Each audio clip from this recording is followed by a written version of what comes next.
Welcome to the Who's Left podcast, a show about Indiana politics, history, and culture from the unapologetic perspective of the Hoosier Left. My name is Scott Aaron Rogers, and I'm recording from Bloomington. Merry Christmas to all who celebrate. This particular holiday season finds me a bit lonely as the kids are with their moms, and my wife, a nurse, has been working all Christmas weekend. Climate change has swallowed winter, and I've been working outside much of December. It just doesn't feel Christmassy. Some dream of a white Christmas, and much of Indiana is getting a 50-degree wet Christmas. Anyway, thank you for being here with me. Now look, I don't want to sound like a Scrooge, but this time of year has long felt kind of alienating, existing like it does at the intersection of Christianity and capitalism, two creeds to which I do not subscribe. But I get it. There's plenty of other holidays around the winter solstice: Hanukkah, Yule, Kwanzaa, Diwali, Boxing Day. Lots of good stuff about keeping the light through the darkest time of year, but Christmas is the big one in America, the highest holy day of the prosperity gospel culture, though not spiritually, certainly. Good Friday and Easter are the essence of actual Christian devotion. Christmas is for the wishy-washy, nominal Christians who go to church once, maybe twice a year, and I understand it is a lot easier to get attached to baby Jesus, a lot cuter than beaten, wounded, dying on the cross Jesus. Look, I like the baby version the best. Do you hear me? But even more than the religious overtones, there's the gross commercialism. I just find it off-putting. Like, the whole thing is just a big game to goose the economy and make those fourth quarter numbers look good. I mean, even FDR moved Thanksgiving in 1939 to give retailers an extra week of shopping season. And Black Friday, so the story goes, is named because after an entire year of operating at a loss, i.e. in the red, stores would only begin to earn a profit, that is, go into the black, on the day after Thanksgiving due to all the holiday sales. It doesn't have to do with the sense of foreboding and doom retail workers feel as they headed to work that day. Show these people some respect. And also, is there a better way to show your love for your partner than spending $70,000 on a luxury vehicle without consulting them and parking it in the driveway Christmas morning with a big red bow on it? Merry Christmas, honey. I spent all of our savings. Surprise! Bah. Humbug, I say. Sorry. Maybe I'm just jealous because my birthday is the 28th and this Jesus kid sucks all the oxygen out of the room. Say, I would like nothing more for my birthday than for you to subscribe at the paid level over at scottaaronrogers.substack.com. And then there's New Year's right around the corner too. And I just got to say it would make a lot more sense for a new year to begin with the rebirth of spring instead of in the dead of winter. But seeing the calendar turn to 2024 portends a difficult year to come.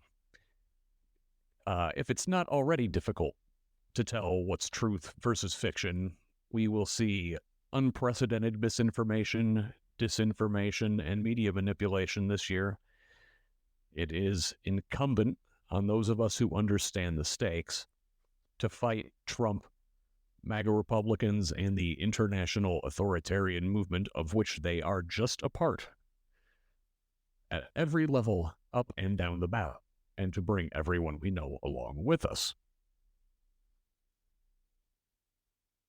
So, having just expressed my reservations about the intersection of big money and big religion vis-a-vis Christmas,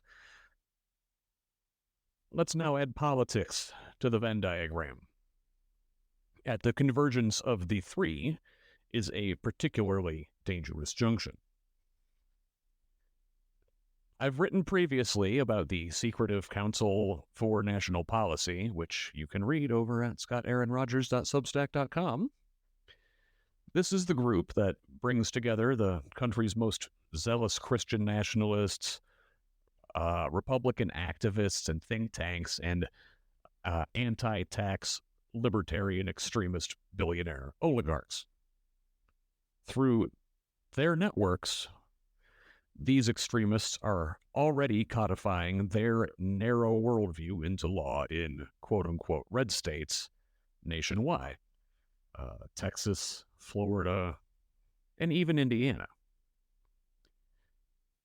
Now, as someone who wholeheartedly agrees with James Madison that, quote, religion and government will both exist in greater purity the less they are mixed together, unquote.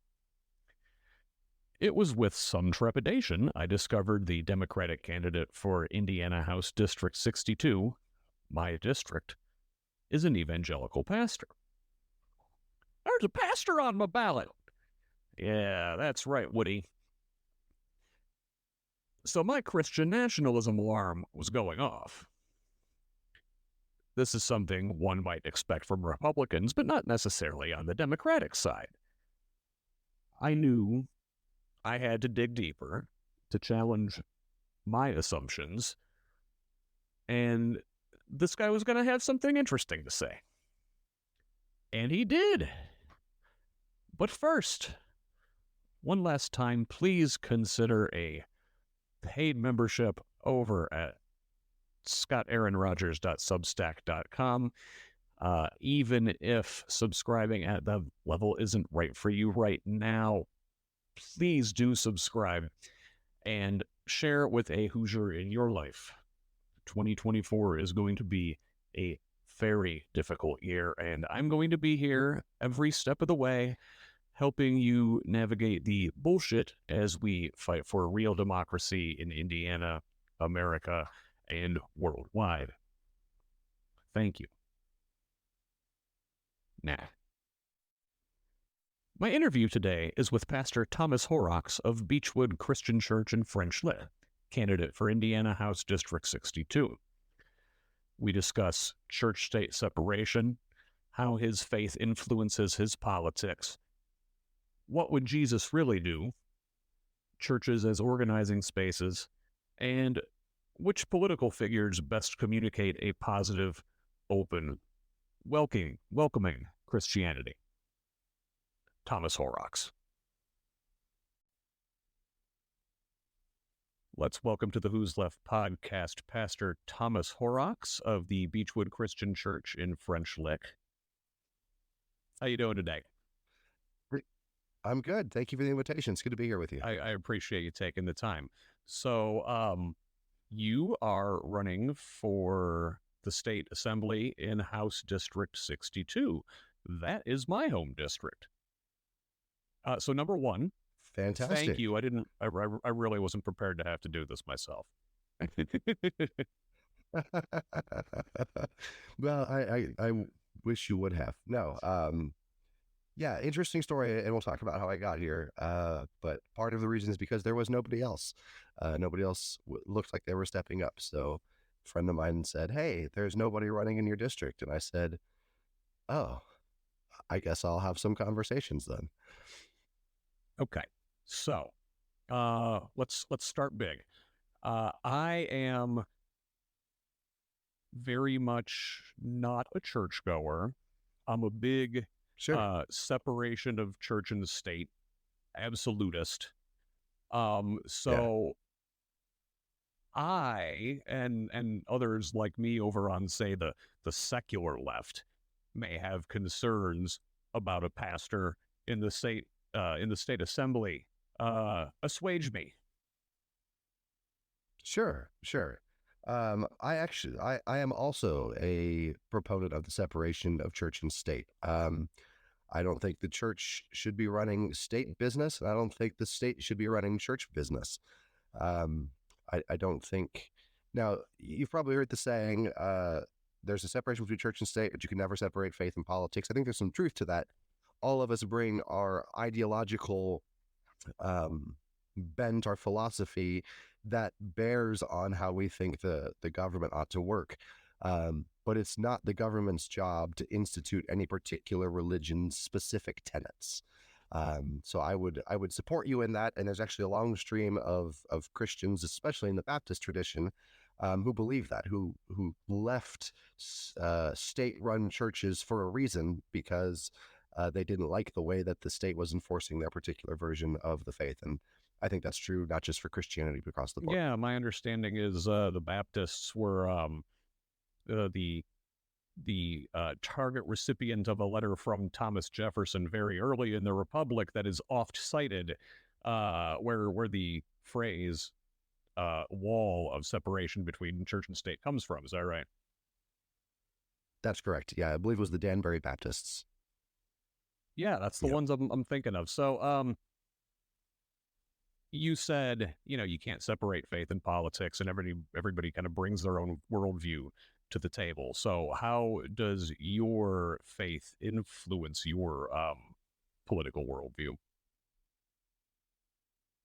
It's been sort of a journey for me. I grew up fairly conservative and pretty sheltered. So for most of my life, we didn't interact much with politics at all. We would maybe talk about voting for the president every 4 years. We didn't get involved very much at all in local or state level politics.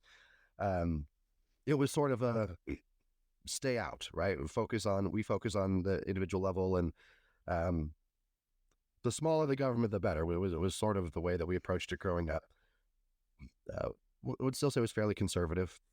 And I was given a religious theology, a political theology that was sort of just, the government, people relying on the government is bad, right? Small government, we need to empower personal responsibility. We need to empower,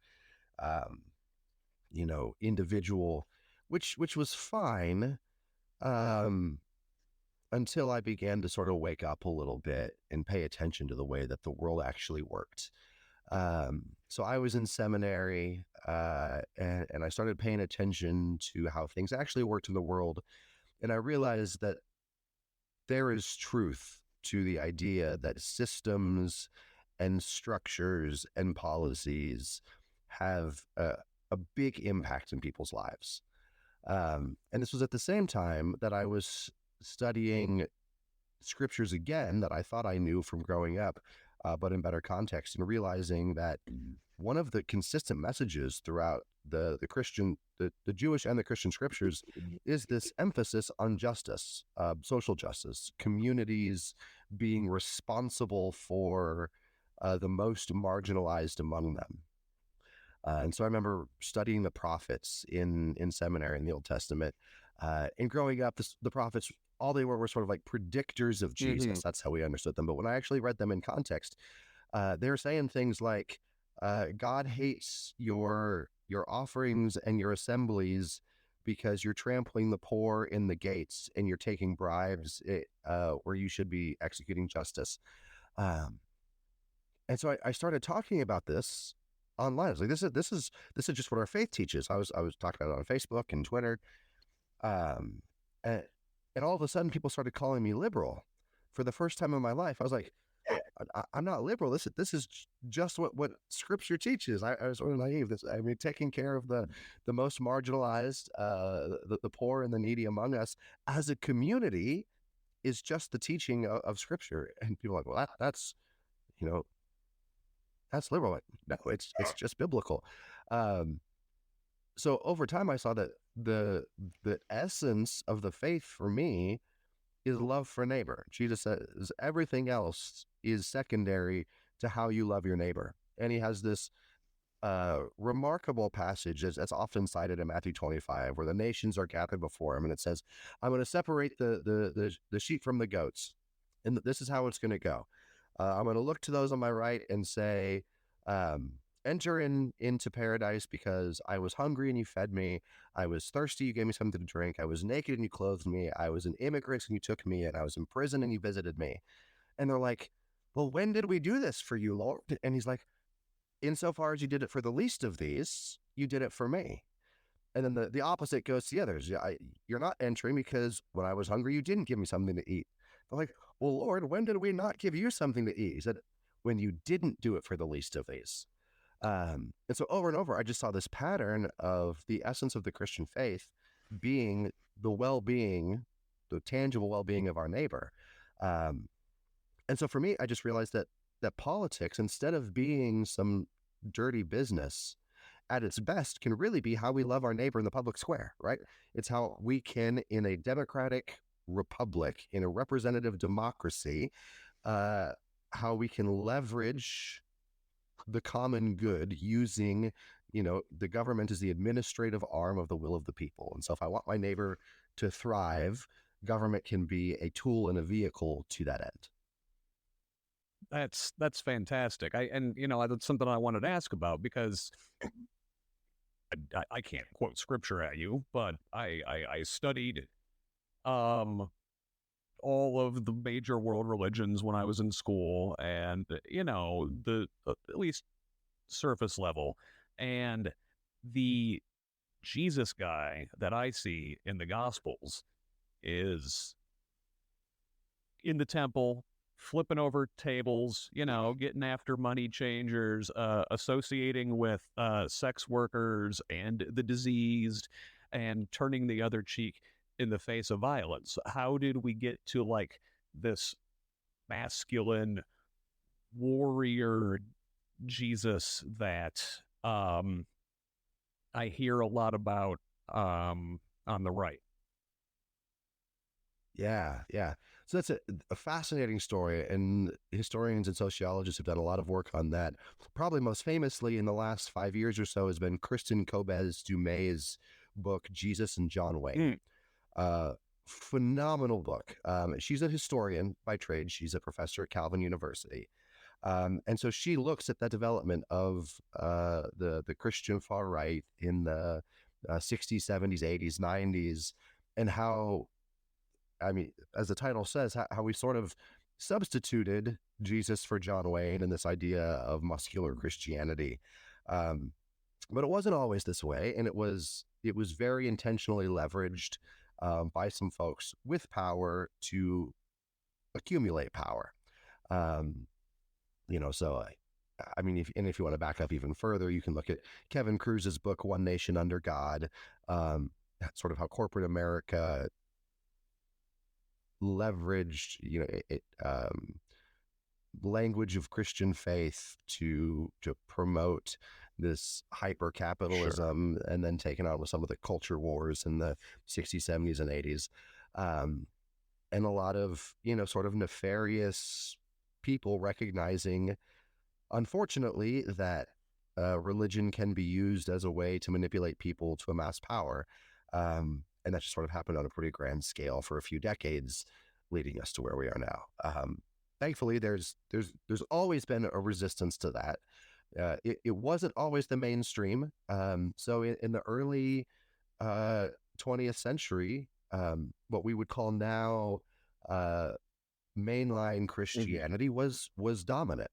And there was a lot of emphasis on, the social aspect of the gospel. So it's really only the last 60, 70, 80 years, but it hasn't always been that way. And there's always been Christians who are pushing back against that. The problem is they've not done as good a job leveraging the media.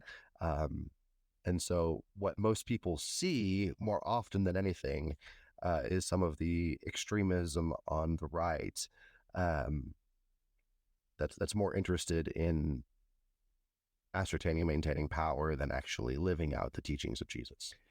And there's so many on the market. You had your Jerry Falwells, and you got your Pat Robertson, and then Joel Osteen's on TV all the time, and there's guy after guy after guy after guy. And I'm about to turn 45 years old here. I grew up, I remember watching like Jimmy Swaggart, bawling his eyes out and asking forgiveness in the 1980s. And I always kind of wondered, like, isn't that market like super oversaturated? Where is instead of hellfire and brimstone, where's the like radical love that Jesus talks about on Yeah. TV? Yeah, unfortunately, the radical loved ones aren't as good at bringing in the money. They don't manipulate people into the money, um, and so it just becomes an outsized. Those people have such outsized presence in terms of the real world. There's so many good churches and pastors out there who aren't seeking syndication. And maybe that's a problem. And maybe we need to do a better job of trying to syndicate. There was a huge movement in the late 20th century among these groups that they bought up radio stations and television stations, right, to try to get the message out. Um, and at the same time, I think faithful progressive Christians were, for the most part, just trying to live out their calling in their churches and their communities, and not seeking mega platforms. So Sure. There are a few people, I think, within politics. I can't speak for uh, within Christianity, but a couple people that speak really well about the social gospel in a political context are both a couple Hoosiers, actually. And yeah, one is Pete Buttigieg. And I've got my problems with Pete. Like I'm probably further to the left than he is on most issues, but he's very, very good at I think speaking to folks in their language. right. Right. And also UAW President Sean Fain, who recently steered his union to a big victory, got a good contract from the big three automakers. Uh, he's very forward with his faith, and Yeah. and leading as he thinks a Christian should. Are there any influences that you can think of that are really good at doing this that I'm missing? Currently, I think one of the best right now, and he's more on the religious side than the politics side, but he sees the intersection of the two. The Reverend Dr. William Barber. Um, he's a preacher in my own tradition, Disciples of Christ, and he is at the head of the Poor People's Campaign, which was founded by another clergy person, the Reverend Dr. Martin Luther King Jr., right? A lot of us forget that before and while he was an activist seeking political change, he was an ordained minister. And so that informed and gave the moral grounding for the work that he was trying to do. And so Reverend Dr. Barber has sort of picked up that mantle for the Poor People's Campaign. Jim Wallace is another one, founded Sojourners and sort of the Christian left, the evangelical left. And in evangelical circles is a little bit more well known, but probably not outside of that. But he wrote a book that I read over a decade ago now. I don't know how long it's been, maybe even close to 1.5, God's Politics, right? Which sort of may have been part of the genesis of me starting to untangle the conservative politics that I grew up with my faith, and realizing that there's a whole other side to this. So yeah, Jim Wallace has been a big voice for that on the left. Although if you're not connected there, you probably haven't heard much of him. Sure, that's But yeah. Go ahead. our own state senator Shelley Yoder has a Master of Divinity, so she's connected as well. And you see this President Obama was deeply formed in faith, and you can hear that in his language too. I know there was that controversy that came out with his pastor, Reverend Jeremiah Wright, but that was his pastor, right? So he was a part of that tradition, and he was formed in that, you know, the Black church in America has always seen an intersection of faith and politics because it was life for them. Yeah. They were under the oppressive policies, and so they always saw that connection, that the move for liberation had its grounding in these truths that they were learning from the Bible. And so I think some of the people who speak the most of it, they have that language of hope because it's often coming to them from a religious background. Okay. So you're obviously well versed and can speak to people. You speak Christian, as it were. Yeah. Are you going out and knocking on doors yet? Or giving talks? We've had a few talks, mostly, launch parties, and recently at the Monroe County Democrats fall dinner. Haven't started knocking too many doors yet. That's going to come hot and heavy in January. Okay, very good. So, this is a diverse district. Yes. I'm here in Bloomington, and Bloomington is notoriously liberal and diverse and secular, and the rest of the district is probably pretty conservative.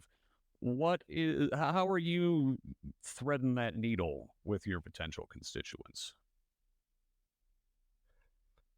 Well, one of the things that I wholeheartedly believe to be true is that despite the division and the rancor that we're seeing at the national level, in an extreme, online spaces, at the end of the day, I really believe that we all have more in common. We've got more that unites us than divides us.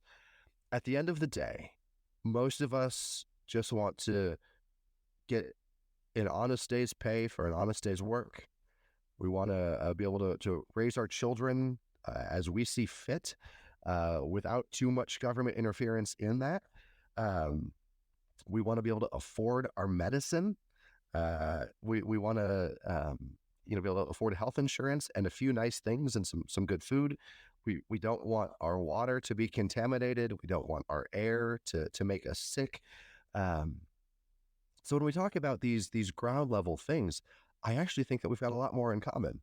And so I plan on hitting that, right? I think the things that stir us up, the culture war things that often stir us up, the face-to-face conversations that I've had, even with people across the aisle, is that, we just, like, life shouldn't be so hard. And so if we can talk about some common sense solutions that are going to make things better for us. And my thing is, I believe that we ought to make government work for all of us. I know that's sort of like a silly tagline, but I believe that it's true. There's people with a lot of money and power who know how to pull the levers and make the government work for them. But I think the government, I believe in the founding vision of the people, by the people, for the people, right? And so sort of my mission is to say, hey, people who have a lot of money and power, they're already making the government work for them, and we don't call it handouts and we don't call it welfare. It should work for all of us. We're paying taxes, and the government's here to help everybody get along a little bit better. And it's the way that we can take care of each other as neighbors. And I think that's a message that, regardless of, strong political ideology, most of us can get behind. Yeah, absolutely. One of the things like I like to do is, take the word government in any phrase and replace it with all of us working together through our representatives. And so Yes. if the phrase is like, you want to tear down government, the way you're really saying is you want to tear down the ability for all of us to work together toward a common end. Right. And and government gets a knock as this big bad thing, and when run poorly and when run in the interest of the already rich and powerful, it can be that big bad thing, but it could also be a very important tool for us to get things done that we can't do alone. Yeah. Yes, that's exactly right. I mean, you can use a hammer constructively Mm-hmm. to build a house, or you can use it destructively to hurt people, right? The government can and has been used both ways. But at its best, it's exactly as you said.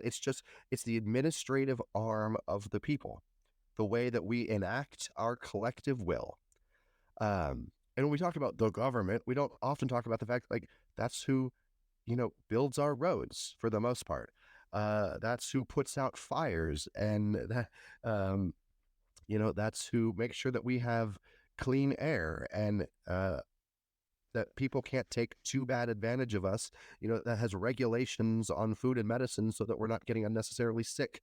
Um, the, the government does so many good things for us. Yes, it's done bad things, and we should be mindful of that. But as the people, we can shape it and we can use it for good or for evil. And I want to help use it for good. That leads me to the question: when you get to Indianapolis after next November, how do you intend to shape government to best serve District 62?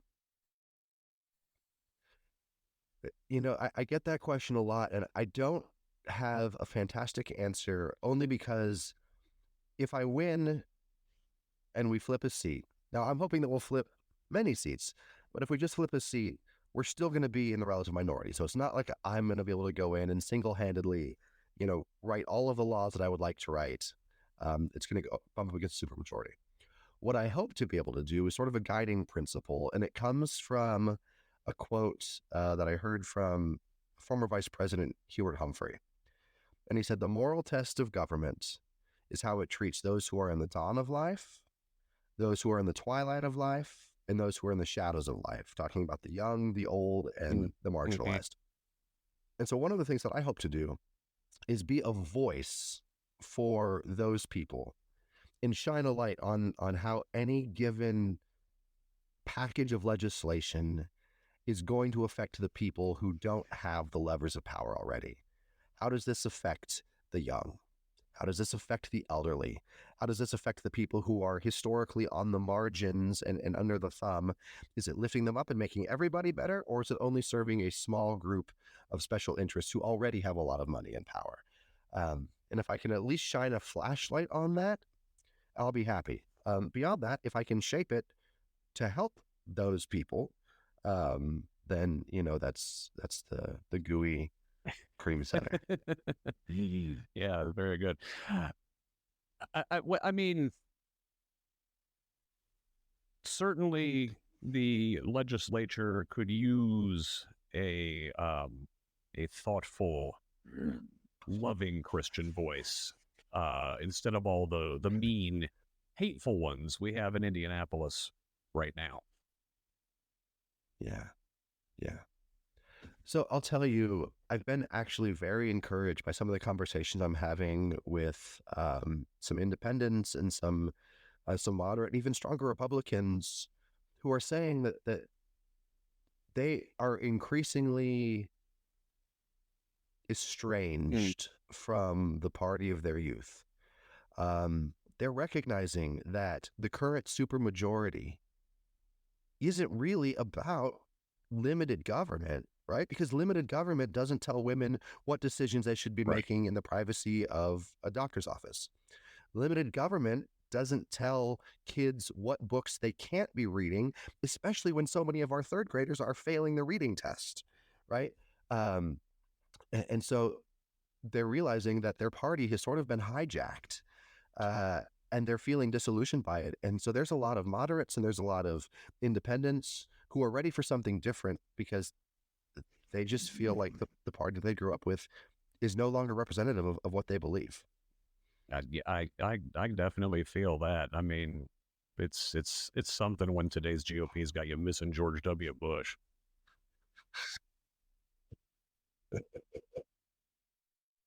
But on a serious note, like one thing that conservative evangelicals have is a really tight organizing space, like with the churches being, not just a place you go on Sundays, but it's life consuming, and politics and religion are become one, and with there being as many religiously unaffiliated people in this country as there are evangelical Christians, I feel like my people are missing that space where we can all Yeah. come together, and I don't know um, what the solution is to that. Um, and I don't know if I have a question Yeah. or if I'm just venting, but Yeah. I'm Sure. yeah. Sure. It's true. I mean, having that shared identity, right, goes a long way. And it's and I think it's what the church at its best can be, right? Imagine if we had that network and we were leveraging it for the common good, right? If we were using that kind of thing and we were leveraging it to help our neighbors. And the thing is, a lot of conservative Christians do that really well for the common good at the individual level, at the Yeah. level of charity. Yeah. Um, it's just the recognition of the next step, which was the epiphany for me, that charity doesn't fix what policy creates, right? Um, so I don't know what the answer is to that sense of shared identity and shared community, um, but it's important, and we know that it's important. We know that, I mean, there's studies out there that religious people across the board tend to be happier Mhm. and healthier and live longer, not because of the content of their beliefs, but because there is this shared community and bigger purpose. And so I think you're exactly right. If it's not the church, we need to help people find that same sense of community and shared identity and bigger purpose, for whatever it is, just because I think it's good for people. Yeah, well, it is absolutely. I know we could probably use one in this country, but in the United Kingdom, they have a minister for loneliness. It is a very serious Yeah. problem, particularly with the elderly, and even more so with older men. Yep. Yeah, the U.S. Surgeon General this year came out with a whole calls it an epidemic of loneliness, and the physiological and psychological effects of loneliness are brutal. Um, People who are lonely are less physically healthy, they're less happy, they're less connected. So absolutely, I mean, figuring out how we can connect people together with shared purpose and identity is a crucial task. And bringing it back to Jesus, which is, I guess, where we started. That is what I feel like I'm supposed to be getting, right? Like that is, you remember the bracelets, right? What Yeah. would Jesus do? That's what Jesus would do, Right. would be to Right. embrace us all, right? Yes. Yeah. Yeah. so, so yeah, it's just I got to tell you, growing up in the 80s and 90s, it church just seemed like a very hateful, disillusioning kind of place. Yeah. And I feel like, I mean, certainly that's got a lot to do with the increase in, people saying they don't have a religion. Yes. But it's also, maybe turned off people who were curious and didn't Absolutely. grow up in that tradition in the first place.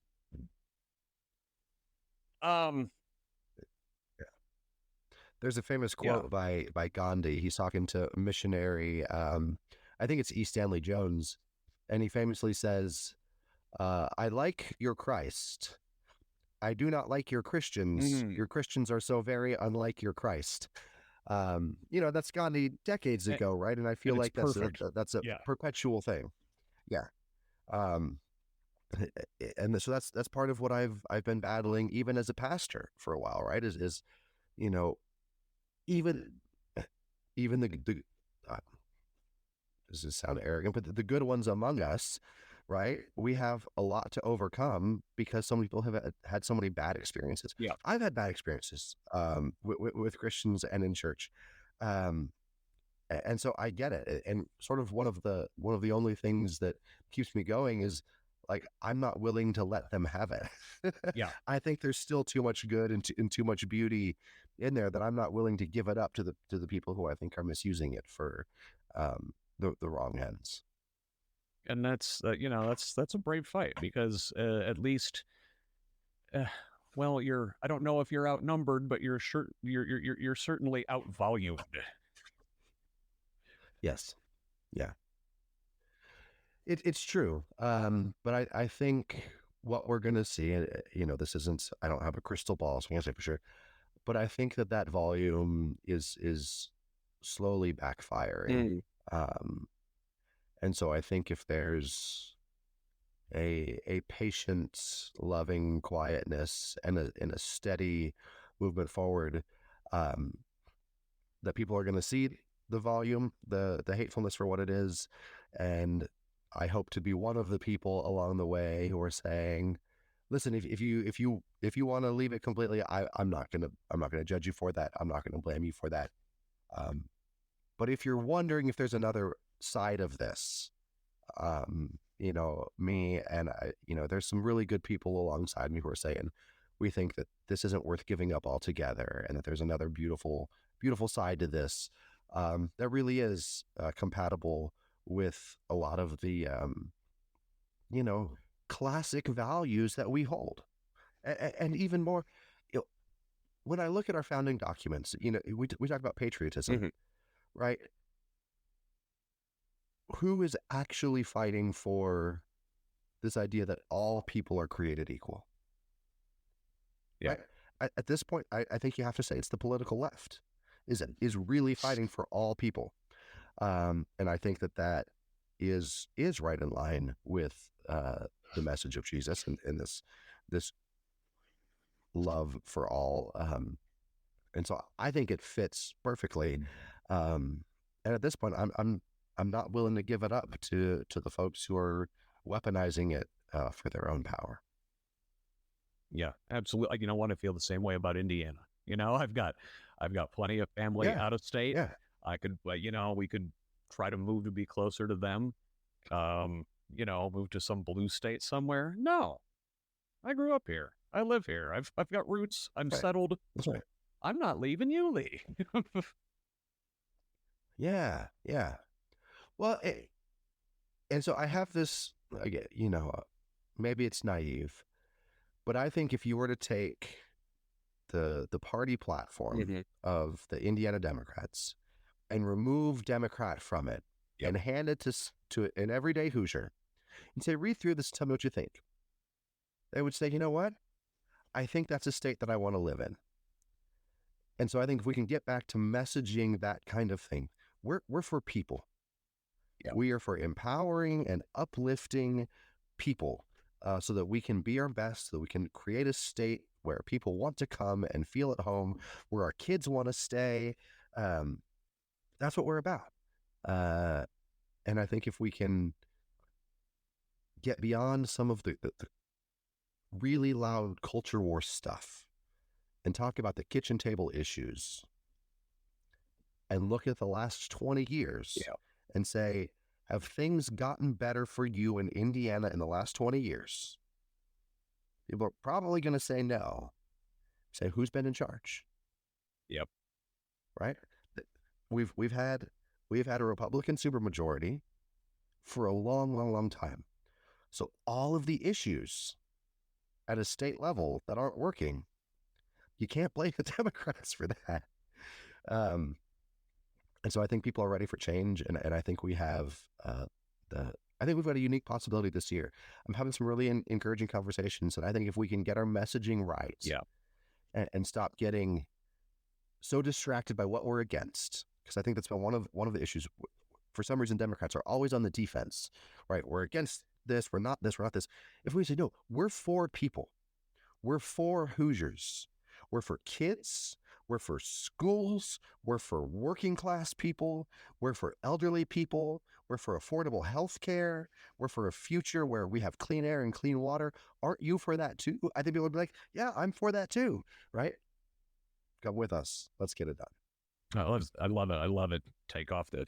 I chose Folgers. That's Right. right. Yeah. Right. No, no one, Exactly. no one younger than us is going to get those. Get that reference. That's true. Okay. That's true. So, But I think it's exactly right. Give me as we sort of come into the closing stretch here. Give me the pitch. You knock on my door, and you introduce yourself, and how are you going to get me to vote for you? Well, hey, my name is Thomas Horrocks. I'm running for state representative for District 62, which, if you don't know, that's where you live. Because I feel a lot of people don't actually know. We don't pay attention to state level government. And I'll say I'm running because I believe that our state level government should be working for our best interests. I think that you want to. I can tell you a few things that are probably true about you. You deserve fair pay for the work that you do. You think healthcare should be a little bit more affordable. You want to drink clean water and breathe clean air. You want schools for our children to work well for them. That's why I'm running. And we've had over 20 years of the Republicans running it, and it's not doing that for us. It's time for something different. I hope you'll vote for me in November. Love it. Where can the people find more information about you? Yeah, so our website is horrocksforhoosiers.com, not the number 4, but Horrocks, F-O-R, Hoosiers.com.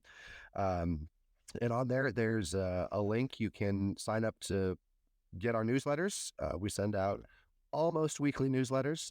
You can sign up to volunteer, knock doors, phone bank. If you want a yard sign in your yard, if you want to donate, one of the things that I'm realizing in all of this is how desperately we need campaign finance reform. Mm-hmm. But until that happens, running campaigns is expensive. And so we need money to make it work. So if you can chip in a few bucks to help us buy some yard signs and some mailers and pay some incredible staff to help us make this happen.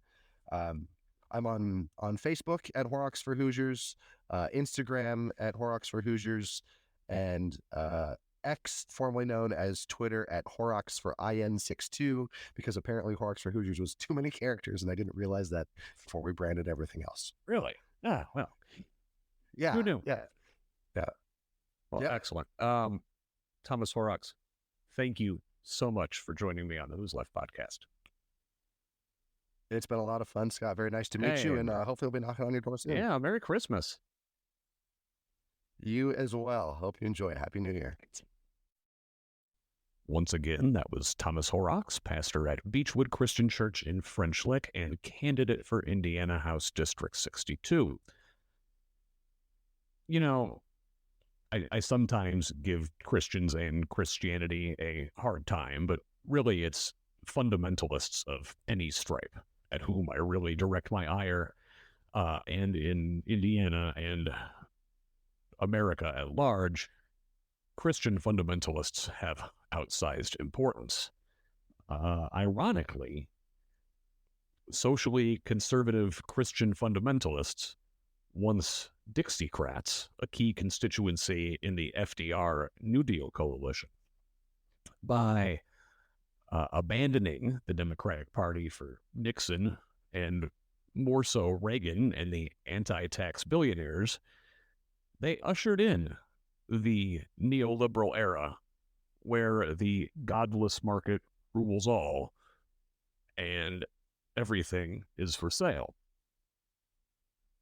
Now, Pastor Thomas is not a fundamentalist. He honors the separation of church and state. He appreciates that I can't do that because of my religion is a fine statement, but you can't do that because of my religion is tyranny.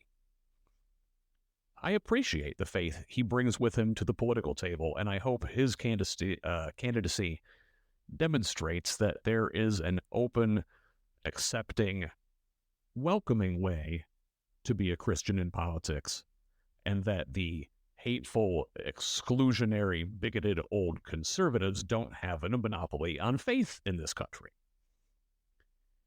Even this heathen, for one, could enthusiastically support this kind of pastor and this kind of candidate. You know, fundamentalists scream often about a war on Christmas, that a secular culture is removing Christ from Christmas. But I could argue they'd better work on keeping the Christ in Christianity. All that's on my wish list, besides a bunch of new subscribers, is a little peace, love, and understanding. That the world turn away from fundamentalism of all kinds. And there's nothing funny about that. So with extra special Christmas joy to those in healthcare, drugstores, movie theaters, and whoever else has to work over the holidays, and extra hugs to those who are estranged from family for whatever reason or lost someone this year, I know this time of year can be extra difficult. Until next time, this has been the Who's Left podcast. Please subscribe, comment, like, and share. My name is Scott Aaron Rogers. You can find me on social media at ScottRog78. Whatever you celebrate, happy holidays, Indiana.